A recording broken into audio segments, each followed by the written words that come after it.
Em nome do Pai, do Filho e do Espírito Santo. Amém. Inspirai, ó Senhor, as nossas ações e ajudai-nos a realizá-las, para que em vós comece e para vós termine tudo aquilo que fizermos por Cristo, Senhor nosso. Amém. Santa Maria, Mãe de Deus, rogai por nós. Em nome do Pai, do Filho e do Espírito Santo. Amém. Muito bem, uma alegria estarmos no nosso curso sobre os 10 mandamentos e nós estamos no primeiro mandamento. Acontece que o primeiro mandamento é um mandamento que a gente tem que olhar de forma um pouco mais detida, tem que parar um pouquinho. Por quê? Porque ele é um mandamento que está tratando de duas ordens diferentes. Deixa eu explicar para vocês. Na aula passada, nós vimos aquilo que é a ordem natural, né? Ou seja, como é que eu, para me realizar como ser humano, Deus precisa ser Deus. Então, eu não posso ser Deus no lugar de Deus. O homem que quiser ser Deus, como nossos primeiros pais, Adão e Eva lá no paraíso, né? Sereis como deuses. O homem que quiser ser Deus vai se destruir, né? Ou seja, acontece mesmo uma morte, uma coisa horrorosa, uma morte eterna. Então aqui é importante a gente ter essa noção a respeito do bem e do mal, né? Assim, eu queria que vocês, nesse curso aqui, vivessem mesmo essa coisa da moral como uma coisa de saúde espiritual, saúde de vida, de felicidade. Por quê? Porque não é uma questão de moralismo. Não pode pecado porque alguém proibiu, né? Alguém chato proibiu o negócio. É gostoso, mas proibiram, né? Não. A gente tem que ver, a gente tem que meditar e compreender a malícia da coisa. Ver que a coisa é ruim mesmo. E por que uma coisa é ruim? Porque o ser humano, o homem, ele é uma tarefa. É como se fosse uma flor em botão, né? Uma flor em botão. Ela tem a tarefa de desabrochar, né? Como um girino lá na lagoa, ele tem a tarefa de virar um sapinho um belo dia, não é isso? Então nós também, quando nós nascemos, nós temos uma tarefa, nós temos alguma coisa para fazer.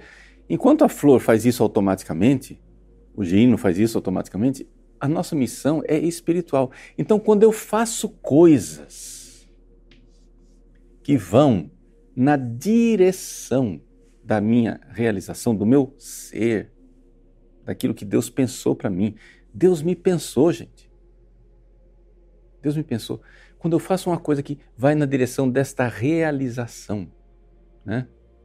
Quando essa coisa me realiza positivamente, eu chamo isso de bem. É uma coisa boa. Isso é bom para mim. Mas quando eu faço alguma coisa que me destrói, que me afasta desta realização, né? Então, eu estou falando aqui do mal. Então não tem essa coisa, para mim, isso não é pecado. Para mim, não, gente. Acontece o seguinte, quando você ama Deus, objetivamente, realmente, quando você ama Deus, isso é bom. Isso realiza, isso faz as pessoas felizes. E a razão de ser esse curso dos 10 mandamentos é que nós queremos que vocês sejam felizes. Eu quero que vocês sejam felizes. Eu não quero neurotizar as pessoas, dizer, é pecado, é pecado, é pecado. Não é isso. É a realização. Veja, se Deus for Deus e você não for Deus, você será a pessoa mais feliz do mundo. E a gente viu isso na aula passada. Só que, além desta ordem aqui, né, dessa coisa que está no ser do ser humano, Deus, maravilhoso, quis dar para nós uma coisa que está acima disto, tá bom? Deus quis nos elevar.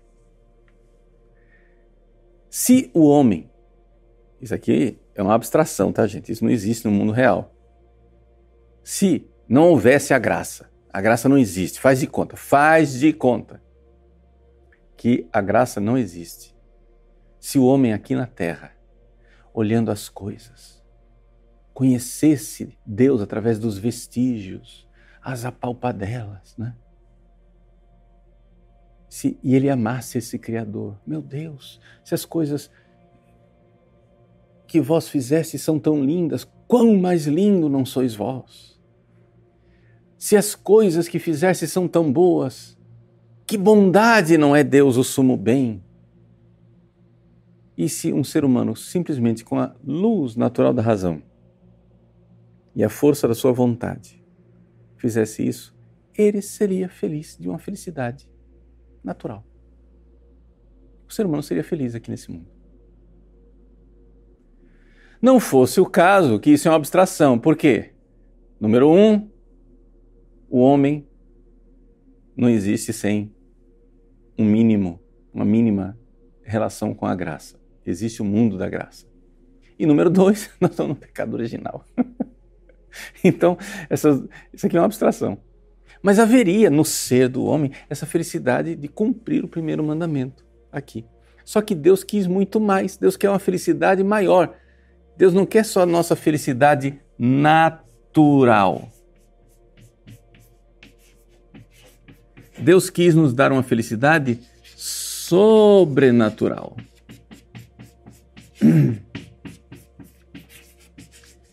E essa felicidade sobrenatural, tá? É importante a gente se dar conta. O que é isso? O que é essa felicidade sobrenatural? Vamos entender aqui, né? Eu sei que eu estou saindo daquilo que é o tema do curso, que é 10 mandamentos, etc e tal. Mas se eu não colocar alma nesse negócio aqui, eu vou ficar só jogando na cabeça de vocês as leis. Então faz o seguinte, ó, pega o PDF aí do exame de consciência, imprime, lê e vai fazer sua confissão. Você não precisa desse curso. Você é alfabetizado. O que eu quero é dar alma para o exame de consciência que vocês estão fazendo. Então vamos lá. Aguenta comigo. Eu sempre uso uma comparação, que é uma comparação bocó. Besta, né? Mas ajuda. Imagine a relação entre natural e sobrenatural. Imagine o natural. Qual é a natureza canina? Né? Que é a vida de um cachorrinho, a felicidade de um cachorrinho. Tem senhoras, madames, que tem o seu cachorrinho no apartamento, etc e tal. E ela trata o cachorro como se fosse o filhinho dela. Põe roupinha, trata de filhinho, dá carinho, põe no colo, etc. Mas essa senhora, ela não é Deus. E ela não é capaz de transformar o ser do cachorro, né? Mas vamos supor que ela fosse poderosa e ela pudesse, ao tratar o cachorro como filho, dar a esse cachorro uma natureza que está acima da natureza dele, que é a natureza humana. Tem a natureza canina e acima, sobrenatural, acima da natureza humana. Então, imagine que ela acorda de manhã e diz: "Bom dia, filhinho", olhando para o cachorro. E o cachorro responde e diz: "Bom dia, mamãe. Como você está? Você dormiu bem?" Ora, se o cachorro fizesse isso, ele estaria agindo de forma sobrenatural. E para acontecer isso, alguma coisa aconteceu de modificação na natureza do cachorro. Foi colocado um negócio ali dentro dele. Tá? Alguma coisa aconteceu com o cachorro. Pois bem, aqui nós vemos o que Deus fez conosco. Deus criou o homem para aqui, neste mundo, não é? Com sua natureza, conhecê-lo e amá-lo, através das criaturas. Isso é a natureza. Mas, o projeto divino transbordou essa natureza desde o início. Desde o início, Deus, que sabia que o homem tinha uma possibilidade de felicidade natural, desde o início, com Adão e Eva, Lá com os nossos primeiros pais, Deus quis elevar o homem e implantou no homem uma coisa sobrenatural, que a gente chama de graça. Por que aqui é graça? Porque não é devido. Tá entendendo? É graça porque não é devido. Entendeu? Pela natureza de vocês não merecem isso. E que graça que é essa? Que o homem pudesse, um dia, elevado por essa graça, conhecer e amar a Deus, não somente aqui nesse mundo às apalpadelas, mas pudesse conhecer e amar Deus, vendo Ele face a face no céu. Olha que projeto, né? Maravilhoso. Dá pra gente... Vocês vão entender o jogo retórico, né? Olha que coisa doida. Que negócio de gente... Gente, é doido. O projeto de Deus é tão bonito, é tão maravilhoso que é um troço doido. Como? Que Deus quis elevar a pobre criatura e levá-la para a felicidade da Trindade, a felicidade do Pai, a felicidade do Filho, a felicidade do Espírito Santo. Maravilha. Maravilha das maravilhas. E Ele quis isso desde Adão e Eva. Problema. Adão e Eva, com o pecado, jogaram fora essa graça. Adão e Eva, com o pecado, né, jogaram fora a graça e, portanto, perderam a vida que Deus queria dar para eles. Eles aqui tinham essa vida natural, que a gente podia, usando a palavra grega, né, chamar de bios, a vida biológica, não é? Mas Deus quis dar uma outra vida para eles. Uma vida zoé, usando a palavra grega que São João usa essa palavra para dizer a vida eterna, zoé. Né? Quando Jesus diz, eu sou o pão da vida, Ele está dizendo essa vida aqui. Jesus não é o pão que alimenta isso aqui, Ele multiplica os pães e alimenta a vida biológica para aquilo ser um sinal do que Ele é. Ele é um alimento que faz crescer essa vida que é a vida divina.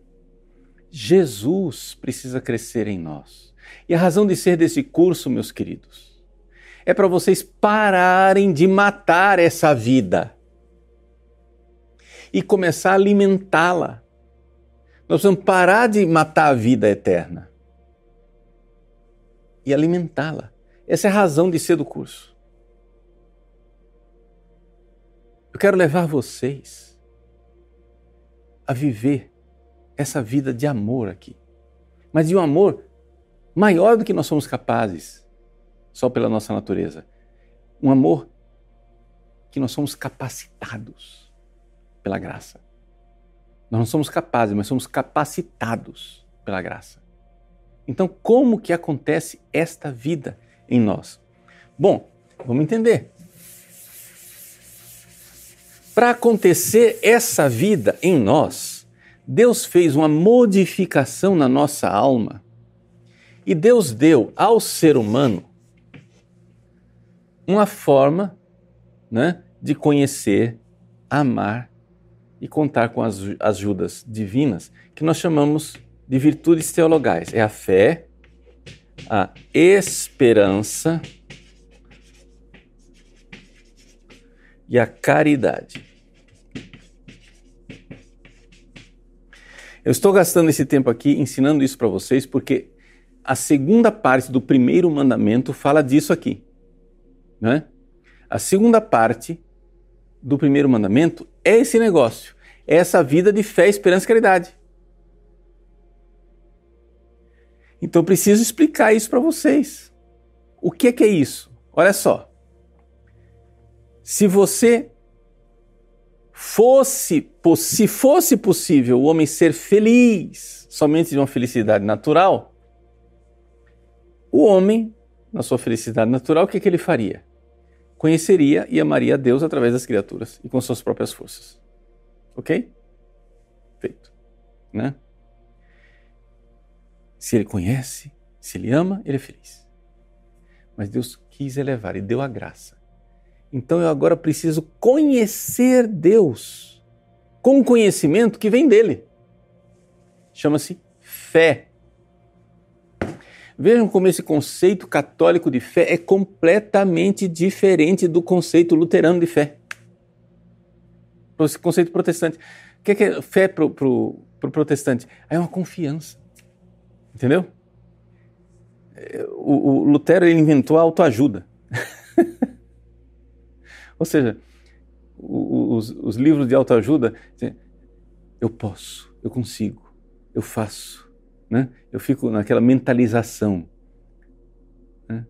de pensamentos positivos a respeito de mim mesmo. Então, aí que está. Esse é o conceito de fé para o luterano. Né?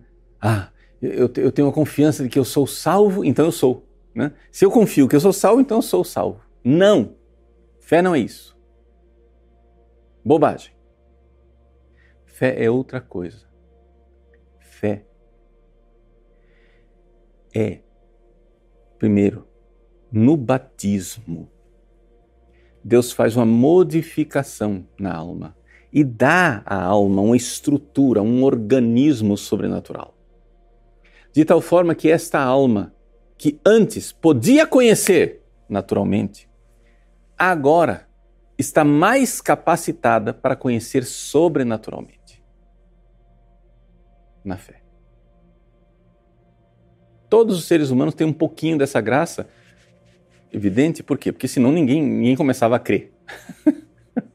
Né? Ou seja, como é que as pessoas se convertem? É porque um pagão, que não tem a graça santificante, porque não foi batizado, ouve uma pregação e de repente, nossa, eu creio, meu Deus, me arrependo, perdão, misericórdia, eu quero batismo. A fé, o ato de fé feito pelo pagão, ele é meio violento. É por isso que as pessoas, quando se convertem, né, que eram pagãos, etc e tal, tem aquele choque de mudança, etc e tal. É uma coisa um pouco mais violenta. Dentro de nós, que já somos batizados, não é necessário que haja essa violência. Pode haver, mas a coisa é mais natural, mais consentânea, mais tranquila. Então você vai e ouve uma pregação, faz uma meditação, assiste a vida de um santo, assiste o filme da Paixão do Mel Gibson, etc e tal. De repente, uma coisa ilumina você e parece que uma coisa dentro de você, uma coisa encaixa.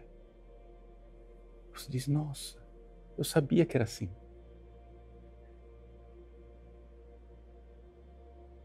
Eu nunca ouvi isso.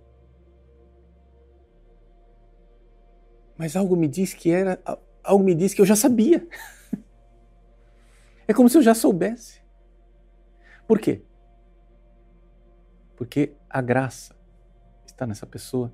E como houve uma modificação interna, né, o mestre interior, que é Cristo, ele age de forma mais serena, mais, né? A coisa funciona melhor. Bom, quando você faz o ato de fé, então acontece uma luz sobrenatural que ilumina. Essa luz é muito fraquinha. Para os iniciantes, a pessoa é como se fosse um pontinho de luz da televisão no quarto apagado. Uma luz bem fraquinha. É suficiente para iluminar alguma coisa, mas é fraco. E a pessoa nem nota. Mas ela precisa crescer na fé. E o primeiro mandamento ele nos leva a pensar também quais são os pecados que eu posso realizar contra a fé. Então, mas eu não somente sou chamado a conhecer Deus com a fé, eu também preciso ter uma certeza de que Deus está me dando as graças necessárias para alcançar isso aqui, sobrenatural, essa vida elevada. Porque senão a gente desespera. Porque imagina só, Deus quer que a gente alcance uma coisa que por natureza a gente não alcança. Não é só porque você é pecador. Claro, o fato de você ser pecador agrava a situação. Mas o próprio homem sem pecado, aqui é uma abstração novamente, né? Não existe o homem sem pecado. Infelizmente, nós nascemos com o pecado original, mas vamos supor que a gente nascesse sem o pecado original, nós precisaríamos da graça. Por quê? Porque pela nossa natureza criatural, nós não temos condições de alcançar a visão beatífica, Deus face a face. Então eu preciso ter uma convicção interior de que Deus auxiliante está fazendo tudo o necessário. Tudo necessário para que eu alcance essas coisas. Ou seja, Ele vai iluminar minha fé. Ele vai acender a minha caridade. Eu preciso ter essa certeza, essa convicção e essa memória constante de que Ele está fazendo isso o tempo todo.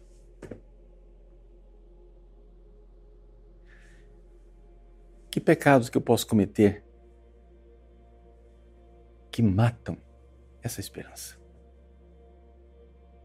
Isso faz parte do primeiro mandamento também. E finalmente a caridade, não é?